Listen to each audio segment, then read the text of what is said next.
Greetings and salutations. Welcome back. I bet you thought I forgot about you, but I did not. I lost some very expensive earbuds that I was using as a microphone. So that's what happened. And then, as many of you know, this is busy season here in appliance repair. And it has been very lucrative, been good to me. And I hope that it's been good to you as well. So between losing my mic and becoming very busy, YouTube had to take a back burner. I honestly thought I was going to find the microphone for the first couple of weeks, so I didn't want to go buy another one. But yeah, I guess it's gone, and I have no idea where it's at. I did buy a more YouTube appropriate getup, something specific that can just stay here. My earbuds I carry everywhere with me, and knowing me, I've lost a lot of stuff at customers' houses over the years. They probably either fell out of my truck somewhere, I didn't realize it, or they're sitting at somebody's house. You guys would be surprised the things customers find and just keep. So a lot of customers won't call you back if you left something. Some will. And in some circumstances, you leave them in a place where it won't be found again for a while. I have a pair of needle nose sitting on top of somebody's microwave that they'll probably never know is there until they change the microwave. And I have a pair of pliers sitting underneath someone's washing machine. So what I want to talk about today is the importance of licensing credentials, and I want to talk about charging accordingly. I knew that I was going to talk about charging accordingly in my next video. However, when I was writing out key points for me to talk about, I realized that I can't talk about charging more without discussing licensing and credibility. After all, if you do charge more for your service and a customer offers you any sort of rebuttal, licensing and credentials like certifications, well, these are the things that we respond with. And I see in the forums, a lot of technicians seem to have customers texting them and complaining that they charge too much. Honestly, it's not something that I deal with very often. I'm very upfront with my pricing. It is something that I've had to deal with before, but I guess I'm really, I guess I'm just blessed to be in an environment where people know that if you hire the guy with all the licensing and the certifications, it costs more. And if you're having that problem and you don't have the licensing and the certifications, well, go get them so that when your customers complain that you cost too much, you can tell them that fact. You know, hey, it costs more to have a certified technician come out. It is what it is. Everyone knows that. You pay for experience and you pay for knowledge. So I couldn't talk about charging accordingly without at least discussing licensing. So I want to start right there because in my state, Louisiana, doesn't require any special license or certification to be an appliance repair technician. To me, that's a bad idea. And it actually hurts our industry. And I'll go into that as to how in just a moment. It hurts you and me, states that do that. Louisiana is not the only state that does it, by the way. How can you expect someone to go out to your house, work on your gas, your electricity, your plumbing, all three of which we see within appliance repair regularly, with no certification or license to do so? To me, I think it's a bad idea. And the way that it hurts us all is appliance repairs rated. It's in the highest risk category. It has the highest rating with insurance companies as being uh, likely for there to be an accident. It's a high risk. We have a very high risk rating with insurance companies. That's why our insurance is so high. That's why your insurance is so high for the first couple of years when you first get into this business. Uh, that's why so many appliance technicians for the first couple of years don't have insurance. That's not uncommon at all. I have seen that. I did that myself for the whole first year, but I have seen that a bunch. I was a handyman when I got into this business. I was running a handyman business, and I was installing appliances professionally through another company as well. And, of course, they had licensing and insurance and all of that. But one day the appliance calls just kept coming in. So I got lucky to get into this business to some degree. Uh, Appliance repair just took off for me. And I've stuck with it. And I've since gone to a couple schools, and I now have multiple years of experience, um, enough to where I can comfortably sit here with you guys and talk about my experience. As you know, I've been doing service work for most of my life. This November makes 10 years I've been working in people's homes, fixing things.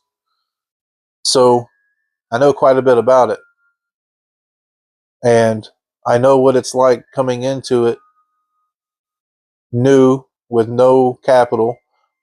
This is a low capital business. Uh, and what I mean by that is you may be an appliance technician who doesn't currently have a lot of money to sink into insurance, because the first year you're in business, the insurance companies really stick it to you. And I get that. And that's what happened to me too. The second year gets a little better, and then it gets way better once you've been doing it for many years. That price goes down significantly. But what the reality is customers end up with a technician who's working on a machine that can flood their home or burn down their home. And often, if he's new, he doesn't have any proper credentials, and he doesn't even have insurance. And that customer will be left high and dry if that technician floods their home. And the insurance companies track this data nationwide. They know a great deal more about it than we do, and they say he's likely to. So let's talk about licensing and credentials. These are also things that bring your insurance down so that you can afford it, by the way. Being able to tell your insurance company, yeah, I'm a MST certified technician. You actually know what you're doing. My favorite thing about having creds is the higher clientele. I don't usually get calls on the other side of the tracks. I typically get called out to multi-$100,000 homes, $1 million homes. I've serviced several mansions. That's not uncommon for me. I'm usually in very nice homes, and it's because, well, it's expensive to have me come out to your house and fix something. I I put a very high price on my time. And the reason why is because I honestly know what I'm doing, and I have a very long paper trail behind me to prove it. So the first step to charging accordingly is actually making sure you're getting trained, which is not expensive in this line of work.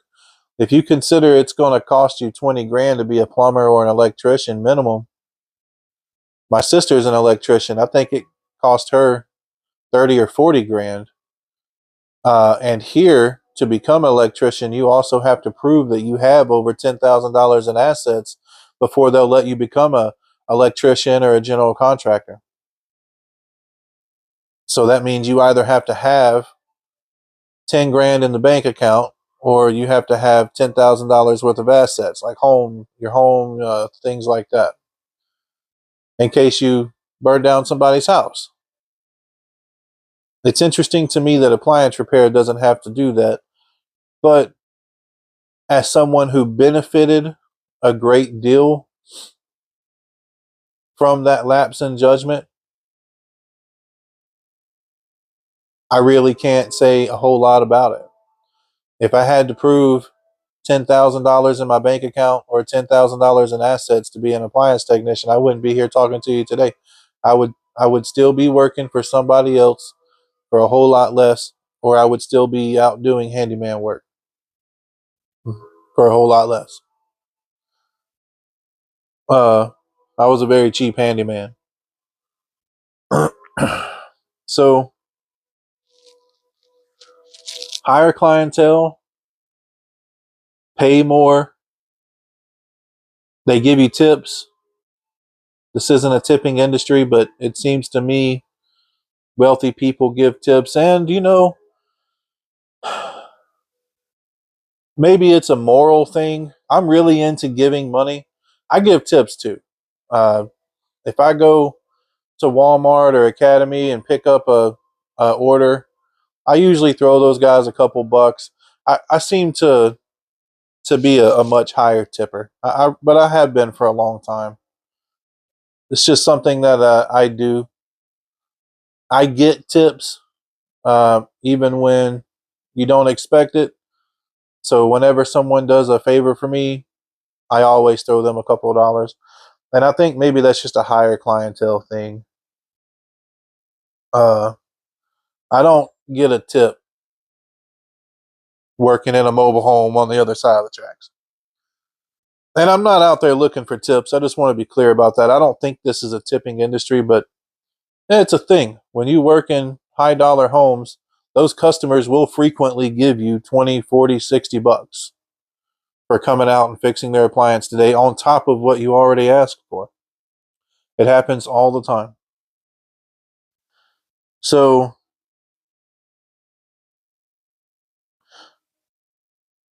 I want to start with my mind map here.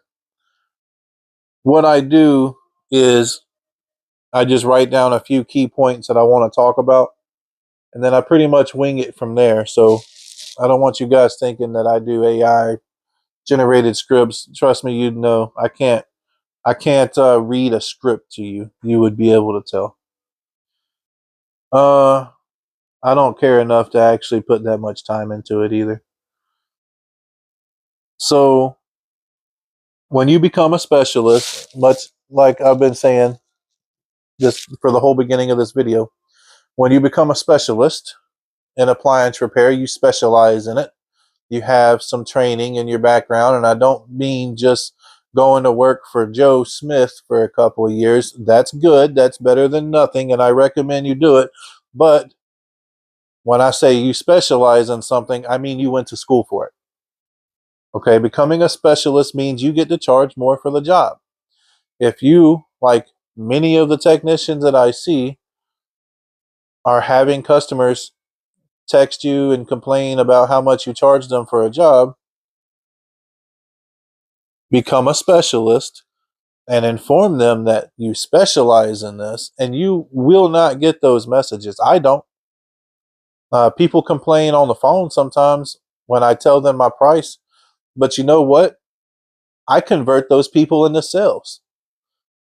When people call me, they're often just working their way through Google.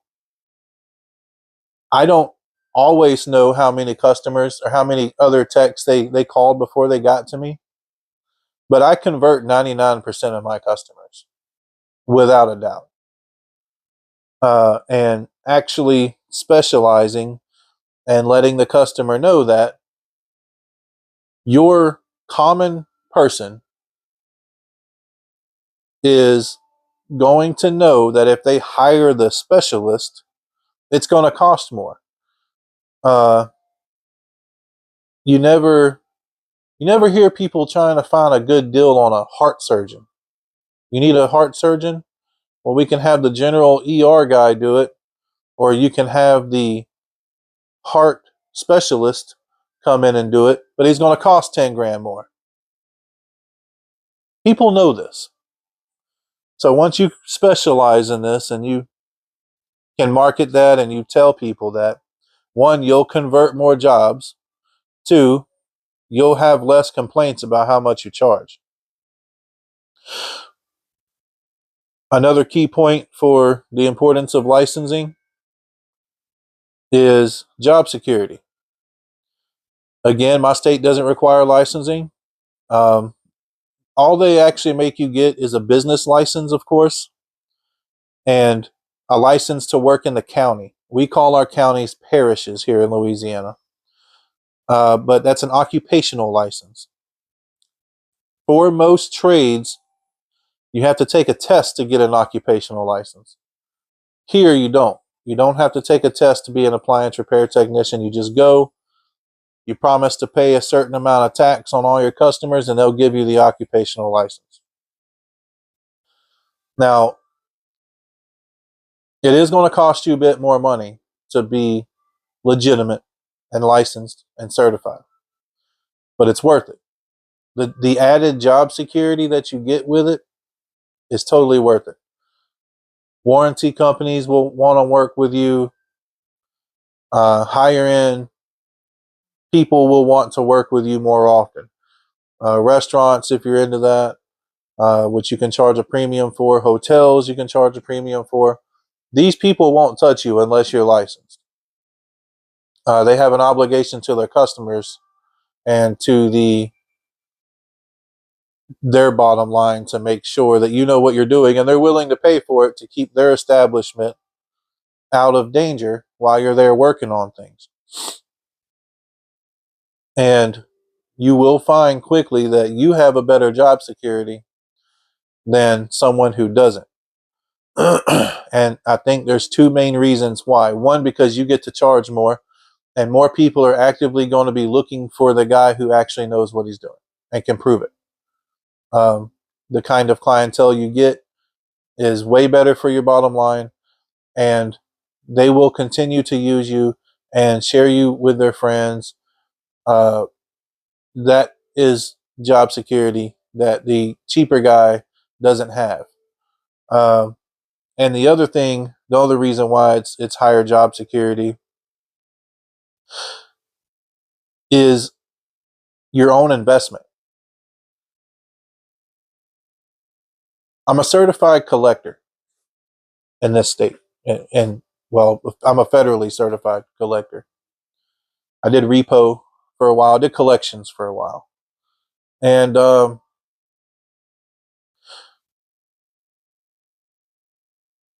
whenever you're trying to get someone to pay for something, you don't always want it back. You guys may recall, I believe I mentioned in a previous video that you can rent appliances here, and that's where I got my feet wet with these things. Uh, when a customer has been renting to own an appliance for a year, this thing's been used in a usually not a great home. The rent to own clientele is not the typical home that you want to be working in and laying down on the floor under the washing machine or anything like that. you don't usually want the appliance back when they've had it for a year, and plus they're usually almost paid off. So you don't want to take something for someone. You don't want something back that could be paid off in just a couple more months or something like that anyway. Um, One thing you find working in collections, which I did for a long time, people who, that customer who's had their stove and refrigerator that they're paying off for a year, they're way more likely to continue to pay for it than the guy who just got it last month and he's already late. He already failed to make the payment, whatever the case may be. He's more likely to just return it to the store, have it fixed and cleaned, whatever's wrong with it, and move on. Versus the person who's had it for a year, and the reason why is because they are more invested into that appliance. If you rent to own an appliance or multiple appliances from a rent to own company, and you've had it for a year, which is not uncommon, you will have already paid for that appliance by that point. They charge you an arm and a leg to do these things. But that person being more invested is going to want to keep it, and they're going to be way more willing to pay. And you being more invested by paying for the training, paying for the license, going through the motions that you have to do to be more legitimate, will keep you more invested. I love being at a customer's house and they ask me questions about an appliance that I'm not even there working on. I'm there working on the dryer. They're talking to me about the stove. I love it. And the reason why is because I've read so many service manuals on what manufacturers recommend. I genuinely wanted to know everything that I could. I genuinely wanted to be very good at what I do. I wanted to specialize in this.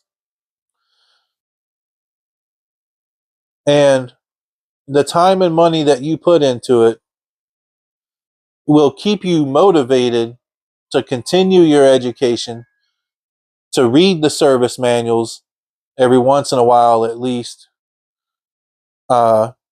because you're invested in yourself. You're invested in this skill set, in this trade. And that will also bring you more job security to continue to invest in yourself. That's obvious. But you'll find that because you've invested in yourself and you want to keep going with yourself in this trade, you'll find that the opportunities just open up to you all over the place. There's so many opportunities in this business. And manufacturers claim machines last 10 years. They only really last 5, 6, 7 years on average based on the data that I've been tracking, which I've been tracking data since day one, by the way. So I've got years worth of information. It seems to me the average appliance that I work on is only 5 years old. So they don't last 10 years like manufacturers claim. And there's multiple appliances in a customer's home. So while it's not good for the customer, it's great for our job security. Appliances don't last like they used to. If all the appliances lasted 20 years like Kenmore's, there'd be a lot less of us out here. Those old Kenmore's and those old Whirlpools and GEs, I've worked on them that are 30 years old and still running. There's plenty of work out here, and the opportunities in this line of work are everywhere. And when you make that investment in yourself and you actually have invested into this, it will motivate you to continue to go forward and keep searching those opportunities. They'll just keep popping up in front of you.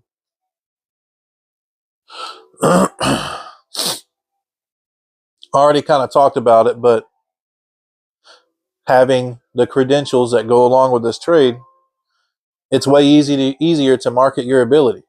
You'll be converting many more customers who are calling around looking for the cheapest guy. You'll be converting them to you. I'm not the cheapest guy in my area. I'm the second most expensive person in my area on average. There's one more group more expensive than me, and they're based over an hour from here. So I get it. But I'm more highly rated than they are. And I have no problem marketing my abilities. Customers love knowing that you have all these credentials. It makes them feel good that you're there working on their home, and it makes them feel more comfortable with recommending you to their friends and colleagues. One thing that I don't want to skip over when it comes to getting proper credentials, being actually properly trained at an academy or by an online school, is you're actually better at the job. You can more quickly problem solve. That's what we're here to do. We're here to solve people's problems, and we get paid well for it typically. So actually going and getting the training benefits your problem solving capability, and being better at the job makes you faster, and customers love it. Less mistakes, less callbacks. Actual problem solving ability is a big plus to spending less than $5,000, less than $4,000 even, on some training somewhere. And if you are an appliance technician, you can do it. This pays well enough for you to make $3,000 or $4,000 and go find something just to get the ball rolling. I like MST the most. Master Samurai Tech. So all of what I'm telling you about, also these licenses, these schools, online academies, this is all tax deductions, by the way. So keep that in mind too. There is some tax advantages, and if you're at an event with your local chamber of commerce, that's a nugget. There's real business advantage to being able to tell people, that you're certified, licensed, and everything. You'll be making contacts that throw you more money than you think.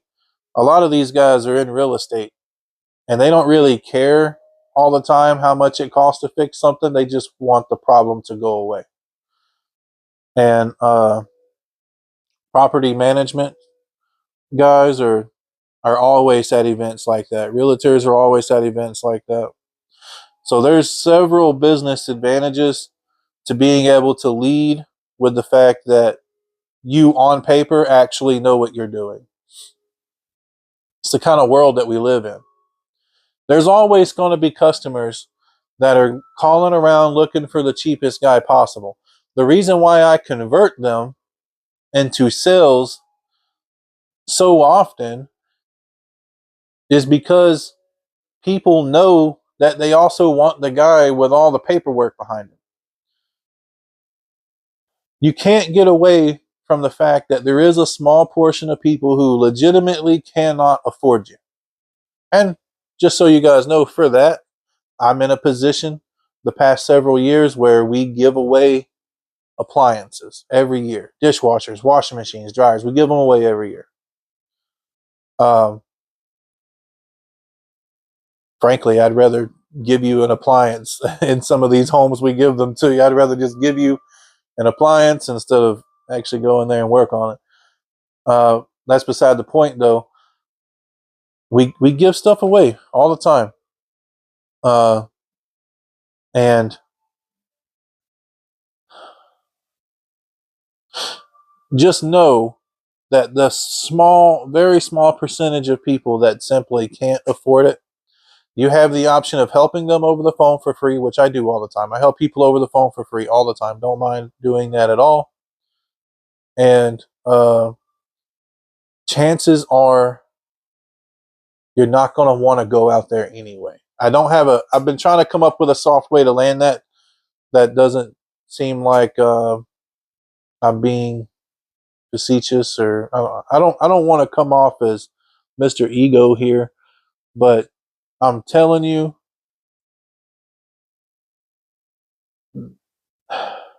I've been doing this for a while, and super cheap customers are rarely. You can make some money out there. It's just not my idea of clientele.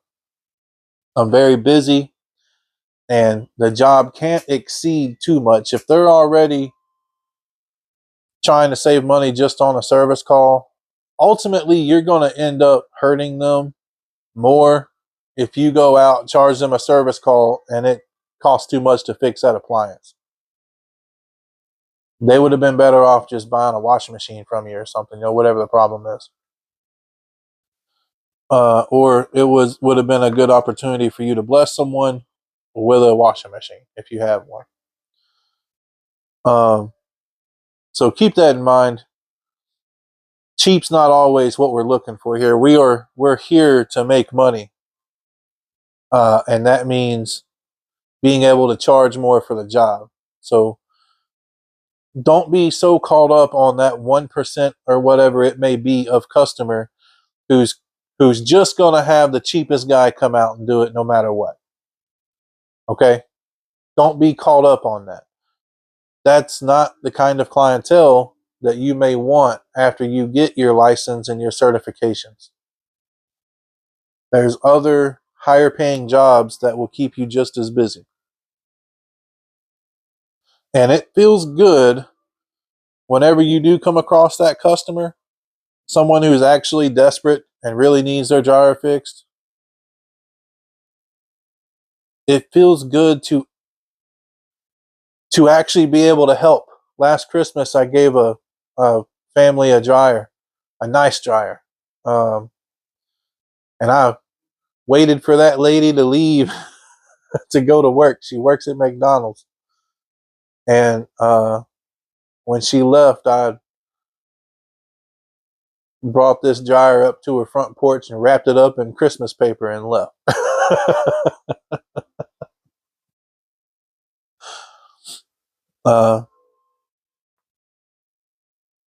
So it feels good to be able to do things like that. We just gave away 3 dishwashers to 3 homes that need them, and it'll make you feel good just to help those people instead of charge them a service call knowing that they're not going to be able to cover it. If they already can't afford a service call, they're probably not going to be able to actually afford the repair with today's prices with tariffs and everything, and assuming that you're charging accordingly for the job. And see, I mentioned property managers and contacts. Going back to if you're at business events, you're marketing your business credentials to people. So yeah, that's the importance of licensing and higher clientele. Licensing gets you higher clientele. Um,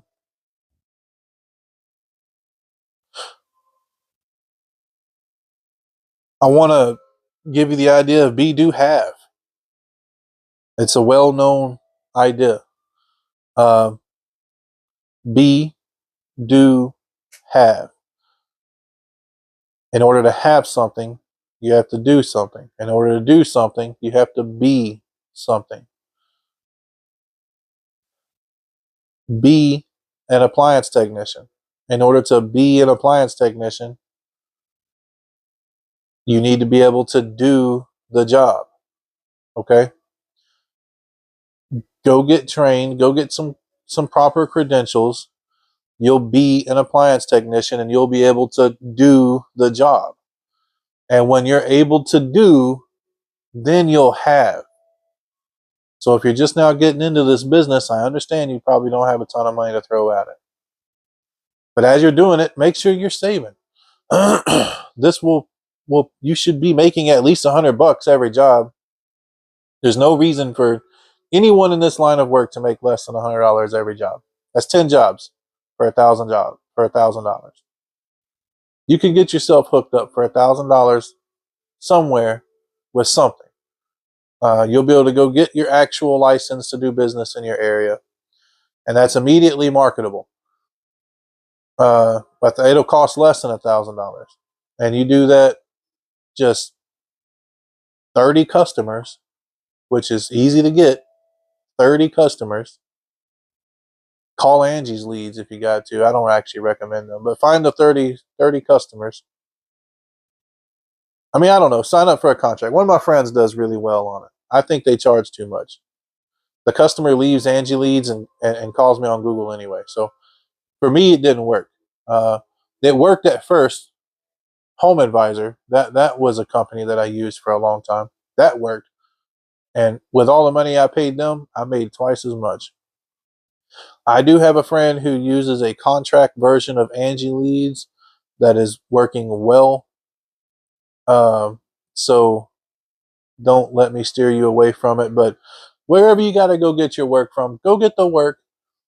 Charge 30 customers a minimum of $100, and you'll be able to go to whatever online academy you want, probably for less. I don't remember, but things change. So maybe a little bit more. Look it up. I recommend the Master Samurai Tech course. I think he's got a couple of courses on there. He's got the main course you could do for real cheap, and I think he's even got a couple of add-ons you can do for real cheap. I did them all. And if you, I wrote down just a quick tip here for you on how to charge more.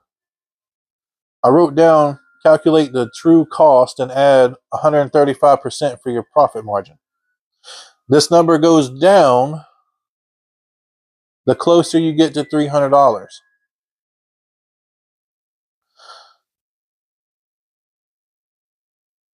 You may be afraid of asking for 35% the closer you get to $300 or more. But never be afraid to ask for 35% profit. If you're under $300, you should be asking for, after true cost being cost of going out there, your tools, your time, your credentials, parts. After all of that, you should be 135% if it's cheap. The closer you get to your true cost being $100, the further it's going to go down to, let's say, 35%. But it should never drop below 35%.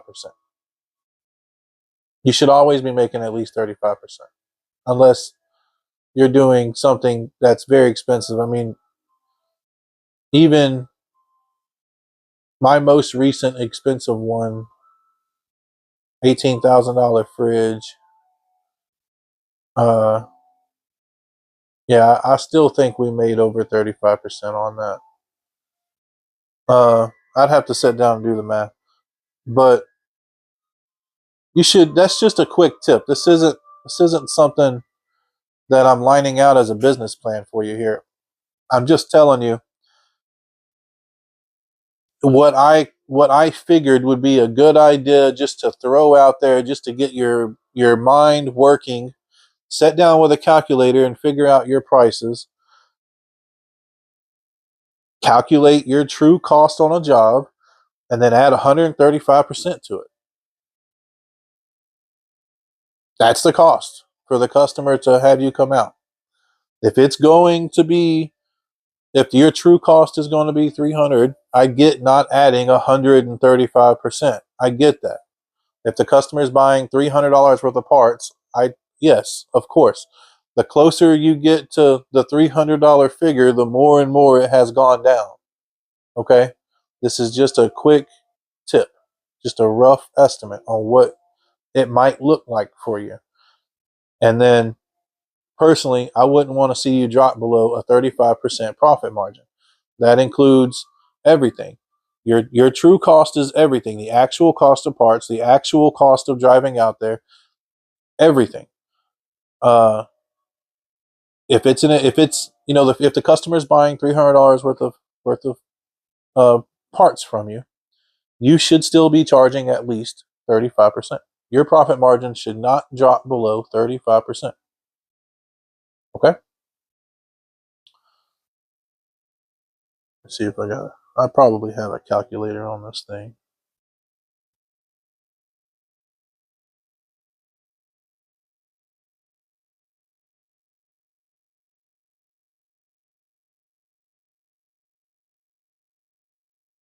Yeah, so even on my most recent job that netted me $1,700, I was still over 35% of that was over.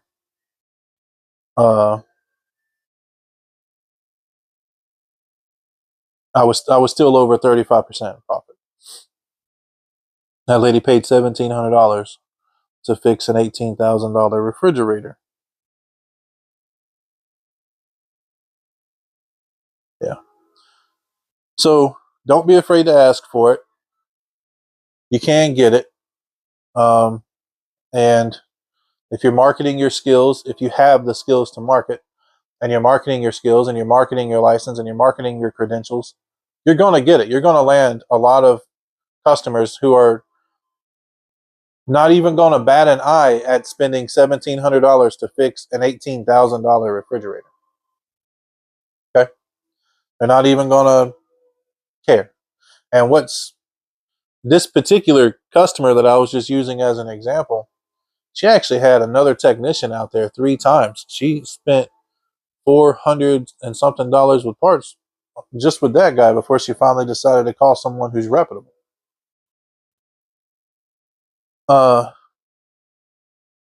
And a quick tip also before we go into charging accordingly, you need to build a labor rate even if your price per job. Even if you price per job, have a labor rate. For me, it's $100 an hour. If you need a labor rate from me and I can't price per job for whatever the situation is, there are some, this is very, very unusual, but there are some situations where you just have to have a rate. Build yourself a labor rate. Mine's $100 an hour. If I'm in a situation where I can't quote the job, just need a rough estimate, it's going to be $100 an hour, and with a minimum being 100. And whenever you're doing this, like I was talking about, adding the 35% onto your profit margin, again, these are just rough figures. I probably shouldn't be giving any figures at all. I don't want you guys to think that this is what you have to do. Frankly, you can make more. So many of you are going to be afraid to charge 35% though. You need to not price yourself for survival. You need to price yourself for profit. That's the key factor to take away from here. You owe it to yourself. You owe it to your future. The guy who's going to go get all the training and everything. You owe it to your family to price yourself for profitability. You owe it to your next customer to have priced the last customer for profitability. If you go to that customer's house and you need a tool breaks or something like that, you owe it to them at the rates that we're going to charge to have the money to go get a tool. I can't tell you how many times I've had to go pick up a tool on the way to a customer's house. That's not unusual. But you owe it. Are you not going to go because you don't have enough money to go buy a tool? Price for growth, not for survival. Growth. If you're not growing, your company, you're just maintaining your company, you're doing it wrong. Those of you who have been in the business for a little while, especially, your bottom line should be ever increasing. It shouldn't be a flat line. You shouldn't be around, shouldn't be surviving. It should look like this. And we have seasons that kind of dip off a little bit. It's that constant growth that gets you through it. And that's when you get into other things that you can be doing as an appliance technician also to make more money. So you guys can talk to me in the comments what kind of percentage on profit you guys are charging. I want to talk a little bit about charging accordingly. Of course, I suppose we have been, but I can't say that charging accordingly is adding 35% on most of your jobs. There is an appliance blue book that will give you a consistent price on what you should be charging. And I recommend that too. I highly recommend that. I recommend that more than trying to figure out where you are between 135% and 35%. I actually recommend that more. It's a lot easier. And it makes you more consistent with other appliance technicians. The more people who use it, the more consistent this business is. And you'll make good profit. You'll make real good profit. If you use the appliance blue book, you'll make real good profit doing that. Talking a little bit about why you owe it to yourself to charge accordingly. Whether you have a set figure that you add to every job or whatever the case may be, it covers your cost of return trips. You can't control faulty parts, but it's not uncommon for a part to break or go out early, and then you got to go out and deal with that. And I could talk a little bit more about that. The part may be covered, but your labor doesn't have to be. If it goes out, within a week of you being there, then maybe you should at least go back and make sure you didn't do something wrong. I usually just go back just to make sure. Customers just want you to come back, even if you know the answer over the phone. If you're able to get to them, you're already going to be in the area. Just go back. It makes you look better, and you're guaranteed to lock in a customer for life. Charging accordingly gives you capital to invest in your business and in yourself. Going back to investing in yourself will keep you motivated in this business, and it will open up so many opportunities to you. You won't be broke again. You won't be sitting around on the couch waiting on the phone to ring. You won't be sitting at your desk on the computer trying to find more more and more work. You won't have to sign up for warranty companies that are questionable. There's quite a few. The number one reason that technicians don't charge enough, and you may have already been doing this when I was talking about charging 135% on a cheap job, you sell from your own pocket. I've had to repeat these words I don't know how many times over the years. Do not sell from your own pocket. If you had deep pockets, you probably wouldn't be an appliance technician. You'd probably be a plumber or an electrician. Something that pays better. At least it seems to sometimes. Maybe you would have went to college like all the smart kids.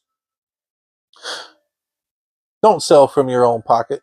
Just because you think it's too expensive does not mean the customer thinks it's too expensive. If you can fix the machine and you can do it for a price, sell them.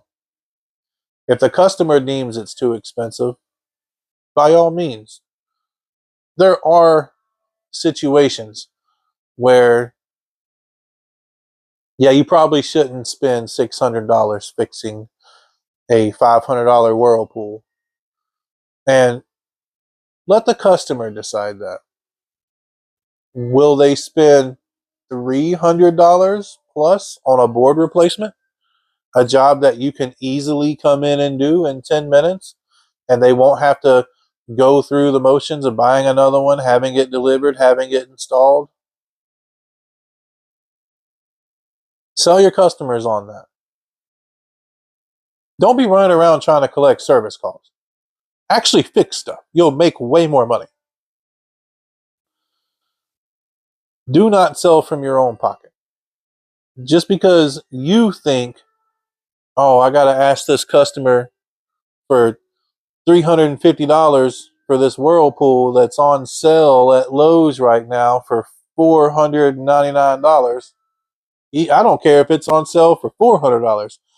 If that board is going to be 300 and something dollars for me to come in and fix it, I know I can do that in 10 minutes. I'm going to tell the customer, hey, I can fix this. I can have it fixed in 10 minutes. Or if I have to order it in, it can be here in a couple of days. It'll take me like 10 minutes to fix it. This is how much it costs. Sell your customer on it. Why throw away, and even if it's only $100 more or $200 more to buy a new one, if everything else on that machine is fine, especially, why throw away a whole washing machine? Save your customer the 100 or 200 bucks, or usually 300 bucks, however much it is. I'm just using a rough example here, guys. Sell the job.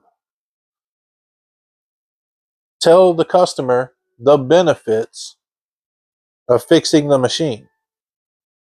Don't just assume that because you wouldn't pay $375 to fix a $500 washing machine, don't assume that just because you wouldn't do it, your customer won't.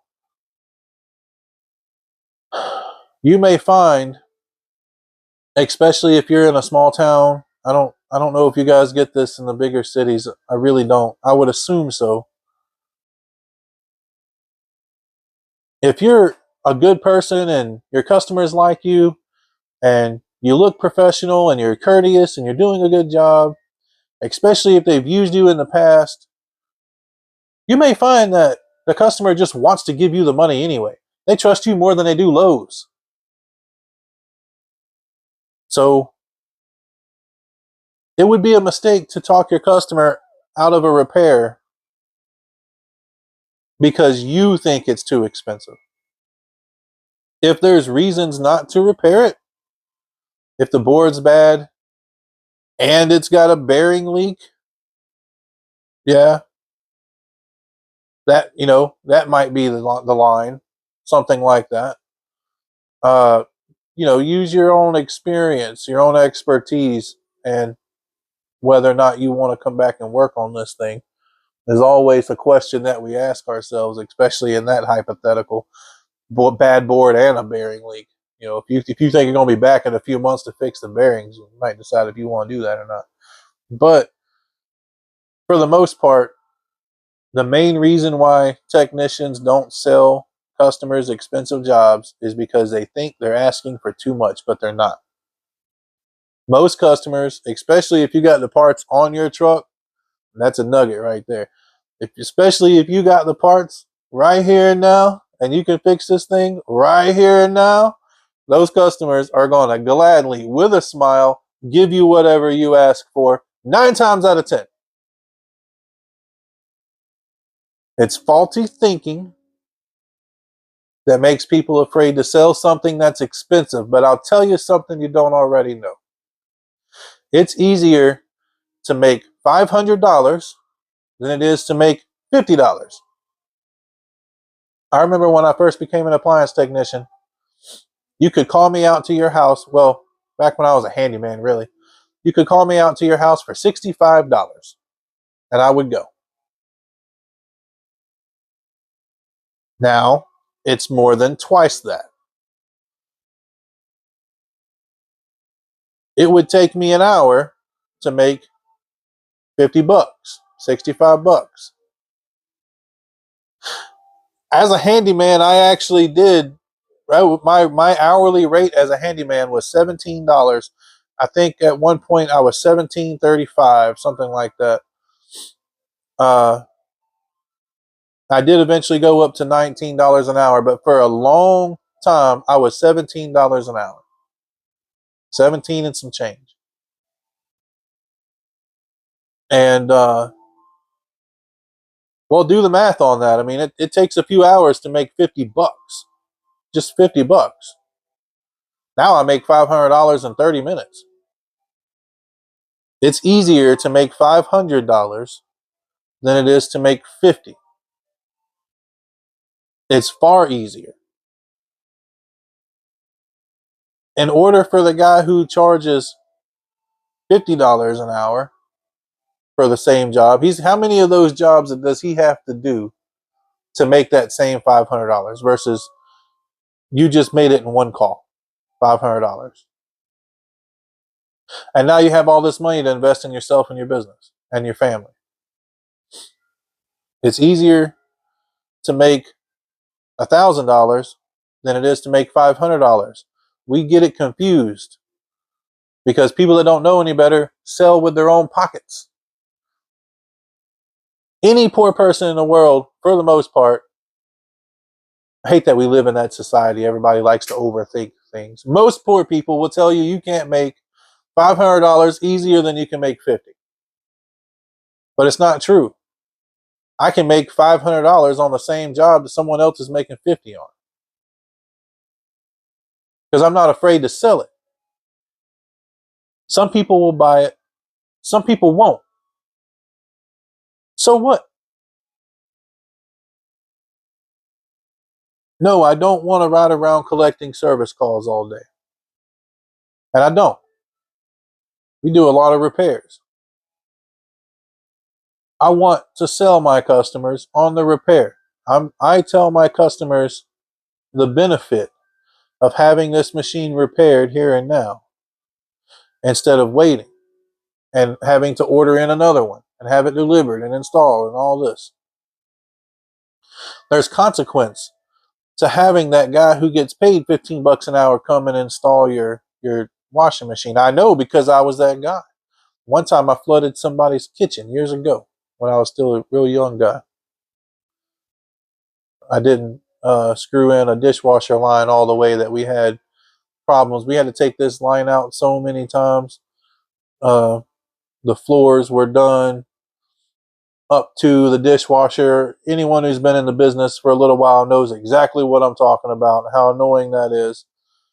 And we took it out so many times, I didn't screw it in. I stopped tightening it up every time. I hand tightened it as we were making our test.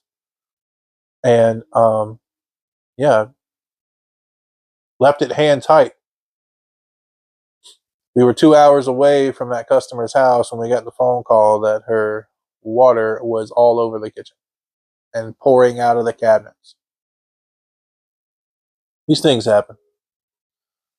I did that once. So when I say these things happen, don't take that as an excuse to go around flooding people's house. I also went back and fixed it. But don't sell from your own pocket. That's a terrible mistake. Don't just assume that if you tell this customer, hey, it's going to be $400 to fix this washing machine, they're not going to take it. And so out of fear, you ask for $200. You shortchanged yourself. I will tell a customer it'll be $400 to fix that same washing machine, sell them on the benefits of fixing the washing machine versus getting a new one. And if I have to, if I'm having trouble making the sale, hey, I tell you what, I can throw you a military discount for 10%, 20%, whatever. I would still rather make the 10% less on the extra $200 than just walk away without the $200. Plus, if I save them the 10%, that gives me a chance to sell them some upsells, cleaners, things that I sell to customers, maintenance guides. We'll talk about all that stuff in another video. But by saving them 10%, they got a little extra money to buy some upsells from you. So don't be afraid to ask for more money. That's all it is fear. You think you understand your customer's financial situation. You would just assume their financial situation is the same as yours. A lot of these customers do not want someone coming to install a new washing machine. They just want theirs fixed. You're there to fix it. Fix it and charge accordingly. All right.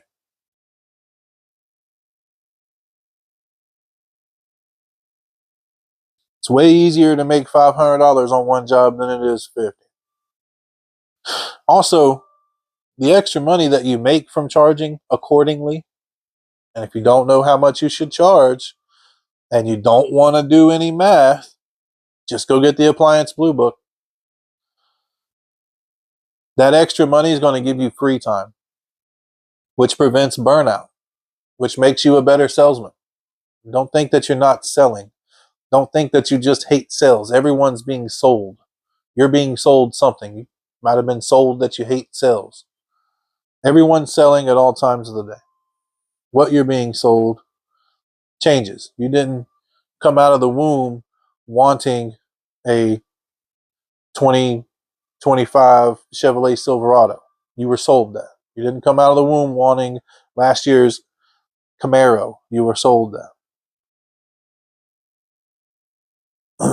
We talked about the appliance blue book. Another reason to charge accordingly is when you don't charge accordingly, you cheapen yourself and you cheapen the industry. What I mean by that is if I'm a charge $225 to change the suspension rods in a Samsung top load washing machine, and you come out and you charge $125 to do the same thing, you cheapened yourself and the industry. When you go to a dentist, you'll notice a lot of dentists all charge the same prices in your area. They're taught to at school so that they can all charge more. One dentist won't extract your tooth for $100 and the guy down the road do it for $25. They all want to be able to charge more.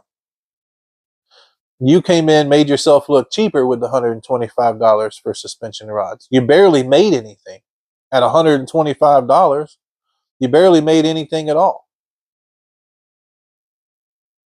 And you cheapened yourself. Yeah, you got an extra job, but you made yourself cheaper, which, by the way, makes customers trust it a little bit less because they know that the guy who cost more, even if they can't articulate it to you, customers know that that guy's got a little more capital to fix something if it goes wrong, or make sure you're dealing with higher quality tools and parts and people. You cheapened yourself and you cheapen the industry because now the going price is somewhere between 125 and 225. Let's call it 170. Now, instead of someone making 225 for it, now the going price is 170. Now, may not seem like doing that would have that effect, but that's exactly what it does. Where it gets out that this is a $125 job. You made someone who went through the effort of getting more license and certifications and doing all these things. You made that person look like a jerk because he charges so much more, but it's because he has higher quality tools, wraps on the trucks and vans. All this stuff adds up. So instead of looking for ways to cut out someone else, look for ways to improve yourself. Don't cheapen yourself. Don't cheapen the industry. The appliances cost more. Therefore, they cost more to fix. They didn't ask me when they decided that they were going to tariff water pumps from China. Okay? No one asked me that. They didn't ask me when they decided they were going to tariff igniters from Mexico. Okay? They didn't ask me when they said that they were going to tariff suspension rods from Korea. No one asked me. I had no say in that at all whatsoever. I can't affect the price. I didn't make the price higher. I can't make it lower either. So we work within the boundaries that we're given. When you cheap out on a job and you go out there and you don't make enough money but just to survive with, you made yourself look cheap and you made the other guys in the industry look worse. Even the guys with more overhead than what you have. Another good reason to be paying more and pricing accordingly. Well compensated techs are happier, more willing to do the job, and they stay around longer. We all know it. If you've been in this business for just a few years, if you've ever dealt with employees and contractors, we all know they come in, they learn the trade, see how much money you can make doing it, and go open up a business somewhere else. The best you can hope for is that they open up a business in a nice, safe, comfortable distance outside your service area. In my state, Louisiana only allows me to have my contractor sign a 3-year obligation not to work in my service area. That's it. I get 3 years. They're not allowed to take jobs in my service area. So someone comes in, they learn the ropes, they open up a new business somewhere else, or within your service area. Well-paid technicians are less likely to moonlight. If you don't know what that is, that's when your technician was at a customer's house who should have paid $260 for a set of suspension rods, but instead the technician you sent out there is going to come back tonight and do it for $200. That's called moonlighting. Your technicians are less likely to do that if they're provided more adequate pay. And you can only provide a more adequate pay to your contractors and to your employees if you are charging accordingly. You want to keep that retention and you want to keep your people happy.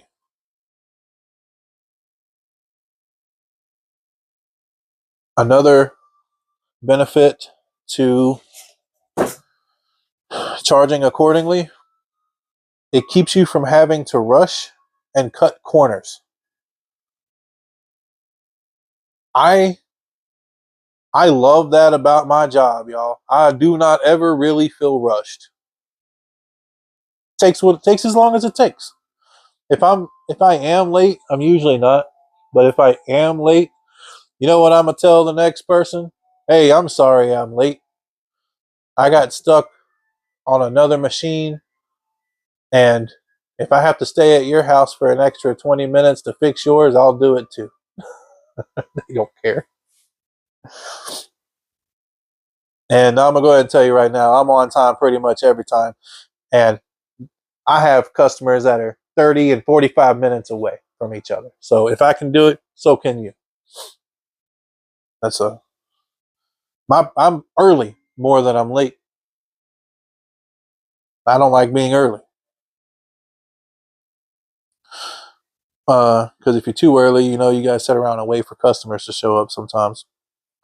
But I love not having to rush, and I love not feeling like I have to cut corners.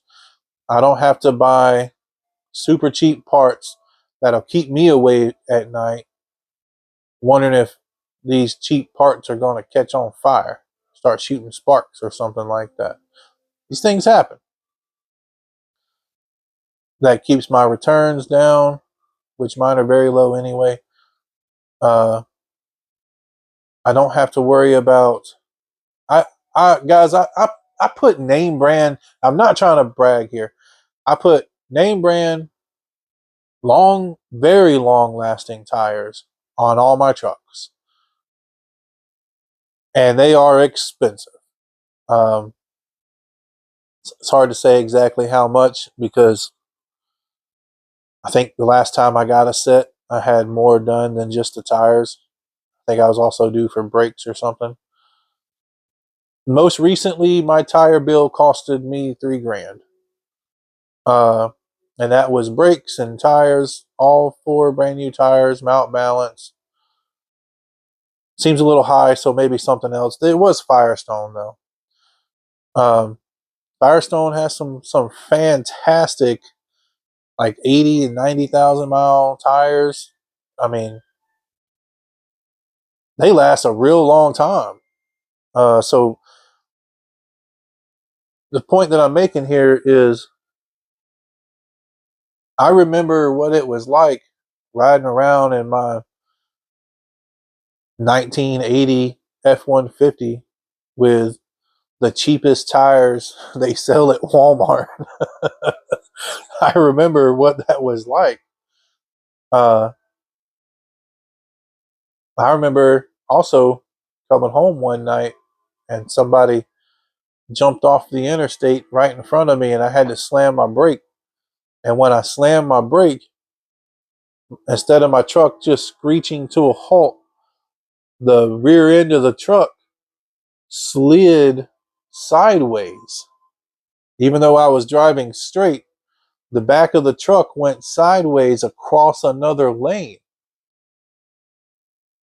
Those cheap tires, my truck don't do that now if I gotta slam on my brakes. So I can do that because I make a little more money. I don't consider myself rich. If I was rich financially, I would be probably in some kind of studio or something doing this, waiting on my private jet plane. But uh, the job is so much more enjoyable when no one really likes dealing with problems. But earlier I said I've had to stop many times and go buy a tool on the way to a customer's house. Man, that's a good problem to have. That sure beats having to buy a tool to go to a customer's house and you don't have the money for that tool. That sure beats that. That's a good problem to have. My Firestone tires, one of them blew out. They gave me another one for free. Only ever had one issue. And it wasn't even, I hit something uh, that caused that. And even though it was my fault, they gave me a whole new tire for free. Uh, that's a good problem to have. Tire blows out on the way to work. You just get it fixed. Uh, my truck has broken down twice, 2 times on a work day on the way to a customer's house. 2 times my truck has broken down. Both times I had it towed home and I had the mechanic come out and fix it. And the time it took me to swap trucks and go finish my jobs, the mechanic came and took it, or came and fixed it, and was done by the time I got off work both times. So I'm just saying, you don't have to cut corners, you don't feel rushed, and it makes you look more professional when you call a customer and say, "Hey, I had a blowout on the way to your house, or my truck broke down on the way to your house. I had to go swap trucks. I'm on the way now." That puts you miles ahead of the guy who his vehicle broke down and now that's it. He's just out. Hey, I'm sorry, my truck broke down on the way to your house. And when you talk to customers, you're going to talk to customers who have had that experience. That's not uncommon at all. And that puts you, any customer who's been put off by the cable company or the energy, whoever, usually not so much the energy company. Cable companies are prone to this, like phone services. And service guys are prone to this. Hey, I had a blowout, or hey, my truck broke down. I'm not going to be able to make it today. Handymen are prone to this. Any customer that's ever had that happen, and now you're calling them, hey, my truck just broke down. I have another truck on the way, and I'm gonna call you as soon as I'm on the way to you, or I'm going to sit and wait for the for the tow truck to come, and then I'm going to swap trucks. Whatever the case may be. Um, these are more professional ways to handle problems that are going to come along. I keep my tires changed and everything. I don't want a blowout. I don't want to deal with a blowout at all, especially in the middle of a workday. And so because of that, I keep my stuff changed. And it's expensive. I just told you last time it was $3,000. It's a very expensive set of tires, considering what I used to pay for them.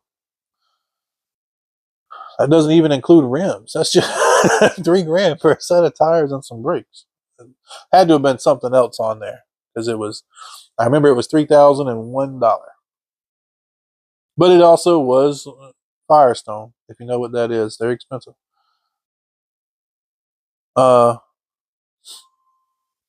So when you're looking to charge, especially if you're just getting into this, it's okay to research your market. I called my competition, found out how much they charge, and then kind of went off what the area standard was to some degree for how much I would charge. That's fine. Fine to do. Just don't copy the cheapest guy. If the cheapest guy you call is $65 and the most expensive guy you call is $130, my service call wouldn't be $65. I kind of talked about this earlier, but charging more for the job actually makes you more marketable to the customer and makes the customer more likely to give your information to their friends or colleagues or family, whatever. It reflects your skill and experience. So it goes without saying, especially if you're dealing with the trades, or even if you're dealing with a doctor, you don't expect a guy that'll come out and do heart surgery on Uncle Bob for $1,000 to be as good as the guy who will come out and do heart surgery on Uncle Bob for $10,000. Which one are you going to choose? Which one do you want for Uncle Bob? Which one do you want for Grandma? You want the $1,000 heart surgeon, or do you want the $10,000 heart surgeon? It reflects your credibility, your expertise. They may not be able to articulate it to you, but customers instinctively know they're charging more. You're charging more. They're paying for better service. That's the expectation. That's why we get so upset when we buy the most expensive one and it's worse than the one that you had. That's why we get so upset when we buy something that costs more. You had another option. This one right here costs more. You went with it, and now it's broken or something. That's why it sucks so much more. That's why when someone has that experience, they often include the fact, I actually paid extra for that thing. And here it is. That's why they'll say that, because we know instinctively the more expensive one should be better. Should go without saying. But it also proves that the opposite is true. The least expensive one is worse. If the more expensive one is better, then that means the really cheap one must be worse. And in my area, that's 100% true. So it does reflect skills and experience. Just another reason why you shouldn't be selling from your own pocket and why you should be charging accordingly. You don't even have to buy the appliance blue book. You can look up a repair on Google and it will tell you how much the repair should cost. I wouldn't make that my bottom line. It'll give you an average of that cost of repair nationwide. Depending on where you are, that may or may not work for you. But you can look it up on Google. You don't know how much to charge this customer for a new igniter on their Frigidaire range? Look it up on Google. If you don't have the appliance blue book and doing the math, figuring it out, that you want to make at least 35% profit, uh, doing the math will help you, come up with a more consistent game plan. If you have other techs that you want to sell and you don't have a solid selling price, if you have other people selling on your behalf, you may need to actually sit down and come up with something. When the price goes over 100, we charge this much. If it's over 150, this much. 200, this much. 300, this much. 300 up is going to be a certain amount.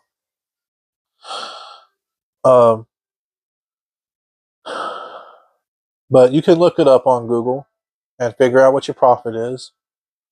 You don't have to have a appliance blue book. I'm repeatedly saying that because it's a good solution for new people. It certainly beats what I did, which is figuring out how much I can charge for a job by doing the job a whole bunch of times with lots of different people. That's how I did it when I started, the hard way.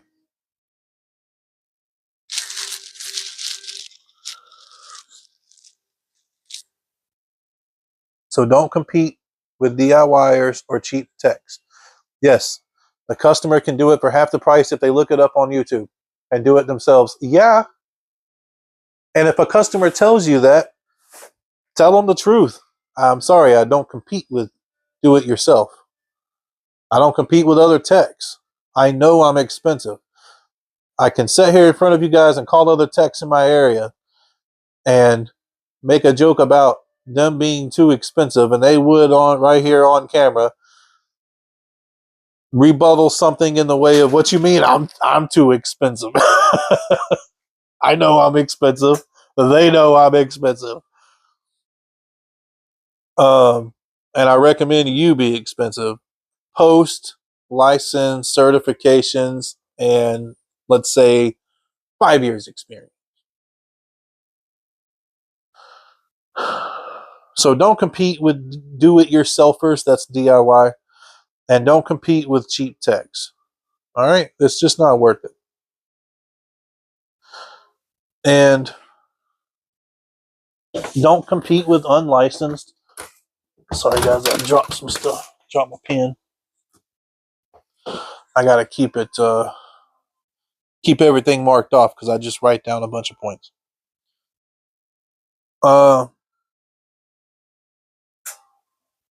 You're not in competition with unlicensed technicians. And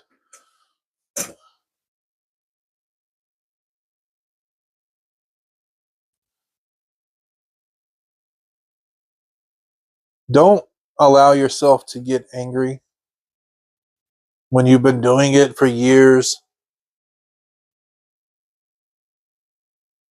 If you have been doing it for years, this could happen to you, especially. It happened to me.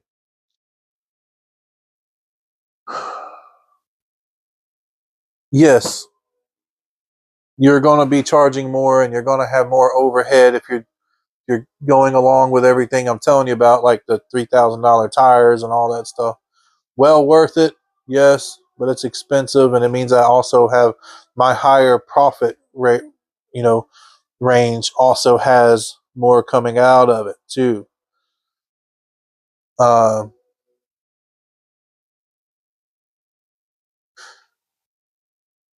You may find yourself getting upset that there's someone else in the area charging a lot less. They have no business license. They have no overhead whatsoever, no certifications, just advertise on Facebook and get a ton of jobs on Facebook, just as an example, from other people talking about them and everything. They know how to fix basic machines. This happened to me. Um, and years ago, business wasn't going as smooth. Now I have more work than I can barely do all the work that we have coming in, and it's been super consistent, which I'm grateful for and I feel blessed for. But it comes and goes. Um, this is somewhat a seasonal business. Somewhat. I mean, I feel like I've been staying busy all year long, uh, especially these past few years. But there's that moment when kids go back to school and everybody crams hems up on you. That's where like your warranties and your higher end clientele really come in handy. They keep you afloat. But there is a time, usually when the kids go back to school, that people are tightening the belt. My buddy Brandon, he's a appliance technician, and some years ago, he we were discussing this. I came to him and was talking about another person in our area who I've repeatedly had so many complaints on. I still get complaints to this day. In fact, I just went out and fixed a job that he messed up a couple weeks ago. To this day, this guy's still at it. To this day, this guy still screws people. Um, he charges less, not a whole lot less, just less. And he has no overhead because he's working illegally. He doesn't pay taxes. He doesn't have a license. He doesn't anything. And I was at my buddy's shop talking with him about it. And he pulled me to the side one day and he explained something to me that I've already kind of led with here, but it wasn't obvious to me at the time. After he explained it to me, it's been obvious ever since.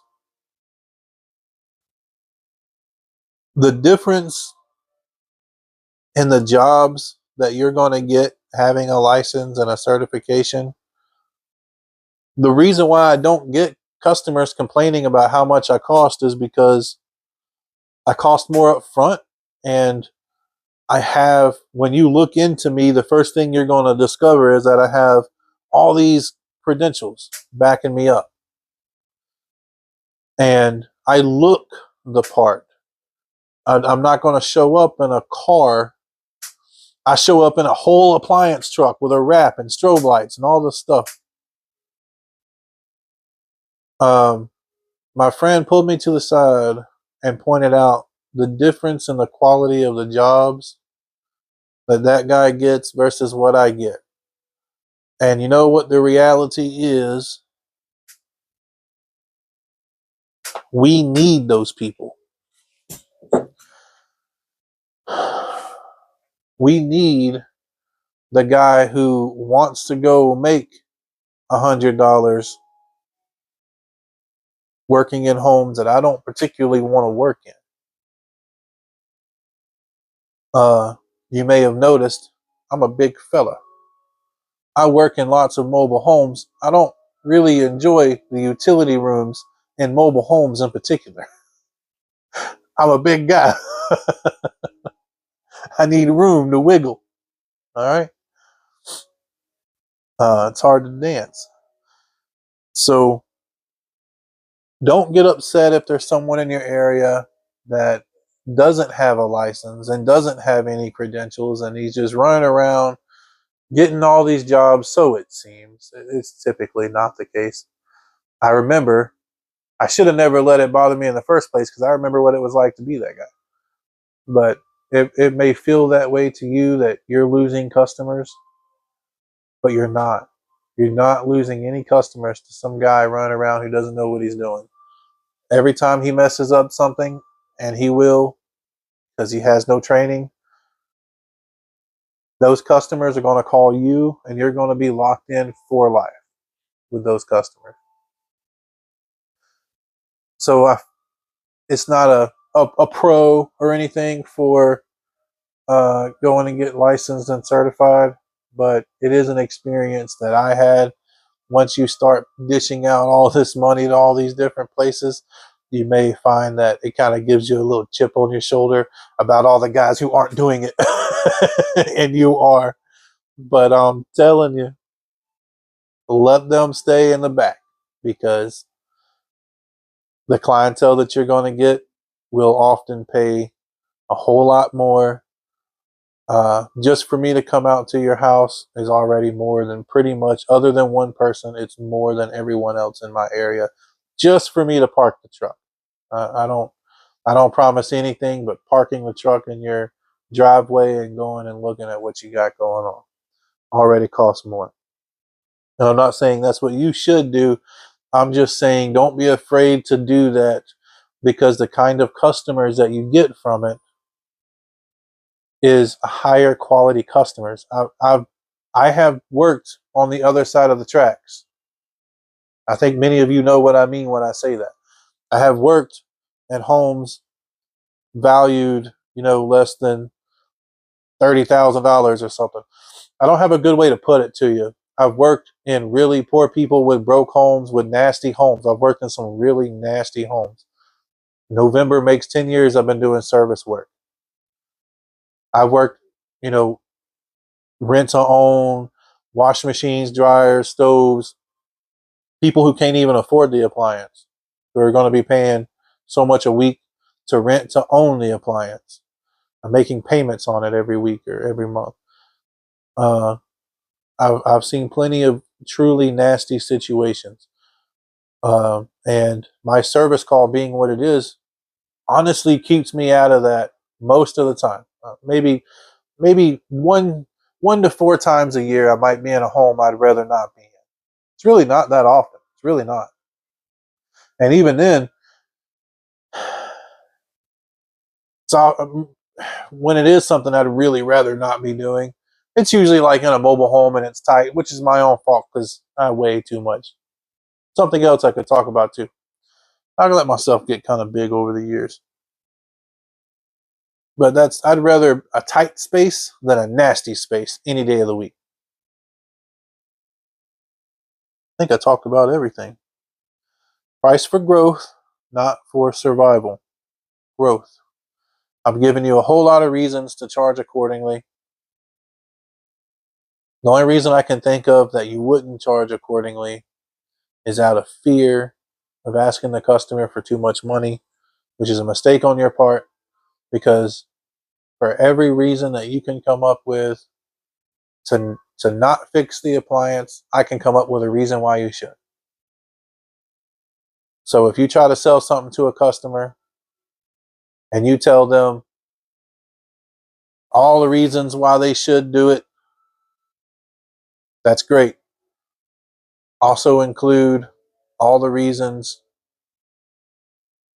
all the bad things that'll happen if they don't do it, i.e., having to order another one, have it installed, and you can't trust installers these days. There's a lot of reasons to fix an appliance instead of just throwing it away. There is sometimes reasons to just throw the appliance away. I just told a guy yesterday, seriously, this is the last time I'm fixing your washing machine. I've already fixed this thing multiple times, and it is just time for that thing to go to the dump.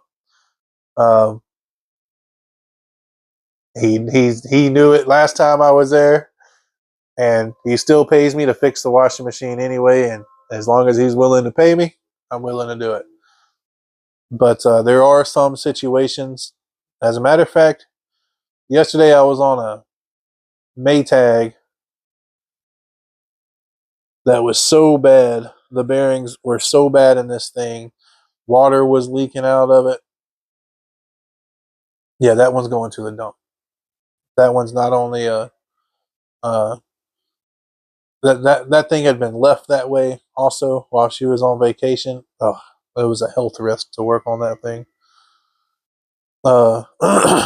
So there is certain situations where, you might just recommend replacing the machine, but overall, even if it's close, if it's I've heard a lot of people say the cutoff is like halfway to a new appliance, but that has not been my experience. In my experience, customers will pay more than half the cost of the machine to fix it, especially if you can fix it right now, meaning you've been charging enough, you've been charging accordingly long enough to have a stockpile of parts on your truck. You ever heard of a convenience charge? That's what you get at gas stations. When you get off the interstate and you're thirsty and you want something to eat, you pay extra for it because the gas station is conveniently located right next to the interstate. You just pull off, they give you whatever you want, and then you leave. Someone paid to have all that food and drinks and candy and gas and all this stuff shipped and delivered to this location that's convenient for you to go to. You pay extra for that service. If I'm already at your house and I have all the parts that you need and it's been conveniently brought to your door, I'm a person who knows how to make this repair. I have all the materials and parts I need to make the repair. You pay more for that. So you can have a new washing machine delivered in 7 to 10 business days, or I can have this fixed in 7 to 10 minutes, but it's going to cost you. Customers will gladly give you the money that's in their pocket so long as you can fix their problem. So don't be letting other people fool you, because I'm in front of you telling you right now a customer will do it. Customers do it every day. I just want to check and see, make sure I talked about everything that I wanted to talk about. Well, I hope this video has been interesting. I really do. Um, Unlike talking about accountability and things like that, this is a little harder to talk about. We all live in different areas, and what I charge and what you guys charge in New York, it could be very different. Uh, I have no way of knowing. I talk to technicians all over the country, and it's something I see all the time. Customer reaching out to a technician who already did a repair, telling them that they're not satisfied, the repair was too much. Um, and my biggest piece of advice with that is, make sure your customers know that they're buying the best technician in the area. They're buying, you have the most credentials behind you. And I've had it happen to me a couple of times. It's not something that happens frequently at all, but I have had it happen a couple of times. And um, for me, it wasn't after the repair. It was while I'm on the phone and they're asking, oh, wow, that's more than I thought it would be, or more than the last person I spoke to, or whatever the case may be. And you tell them the truth, hey, good news is, yes, it costs more, but I'm using higher quality tools, and you won't find another technician in the area that has as many certifications as I do. And sell yourself. You're selling yourself. You're selling the parts for washing machines and dryers for the appliance. You're always selling yourself. I think I might have mentioned in another video. That's why if I have to bring my truck somewhere, my work truck Sunday morning, um, I don't get in that truck wearing, just a pair of shorts and no t-shirt or a tank top or something like that. I won't do it. If I have to take that truck to drop off my daughter in the school line, that's not uncommon. That's something I do a lot. I bring my daughter to school in my work truck. I will, even if I don't have anything going on for the next couple of hours, It's not usually that common, but even on that Sunday morning that I was talking about, I still make myself dressed up or throw on a work uniform because I don't want someone to see me walking around in a pair of flip flops in my work truck, dressed like I'm going swimming or something. Uh, that's a professional piece of equipment, and as the operator of that piece of equipment, I should be dressed professionally as well whenever I'm in it. And what I'm saying here is that is sales. You're always selling, even when you think you're not. I'm not going to sell somebody on the idea that Joe Blow takes his truck to go swimming or whatever. Every time you see that truck, every time you see me, I look the part. If it's work hours or I'm dealing with anything work related that may attach me to the business, I look the part, no matter what it is. And that's because I'm always selling a certain look with the business. And uh, I've had customers open the door and tell me to my face right then and there that they like me more than the last guy. Uh, I think I talked about it in another one of the other videos. A guy who showed up in a car pulling his tools out of the trunk. Hey, I get it. I built my first business in the back of a Volvo S80. I get it. We all start somewhere. Do not skimp on credentials. Don't skimp on getting the license. If you want to make more in this business, this is such a cheap business to get into. That's why I always invite people who are just good with their hands and tools and have a mechanical mindset. If you work for yourself, you don't even have to worry about it if you got felonies or anything like that.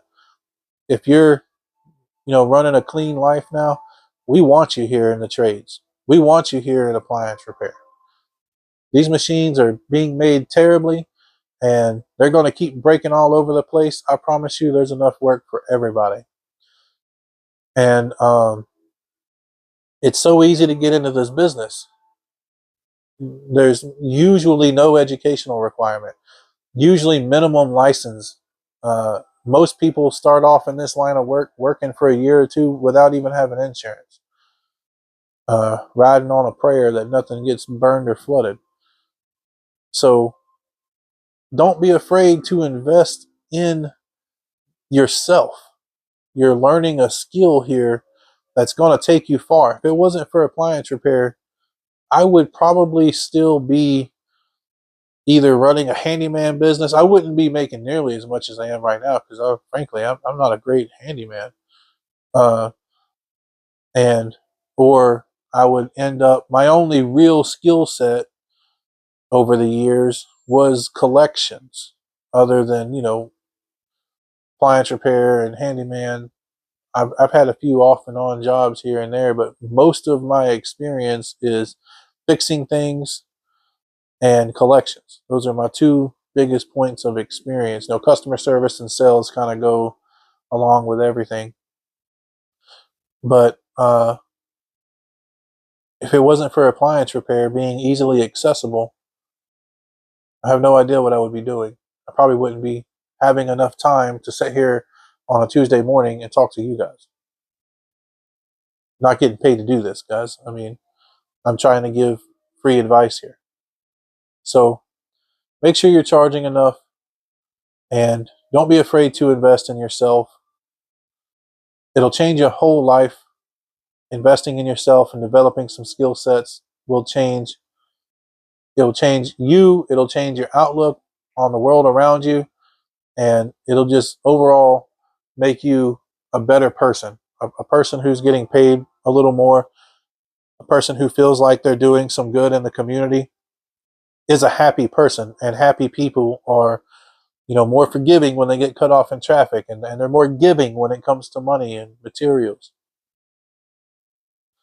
So it will not only increase your quality of life, but it will make you a better person to invest in yourself, invest in your business. And that's a whole lot easier to do when you're charging accordingly. That's it. Y'all be blessed, okay? Bye.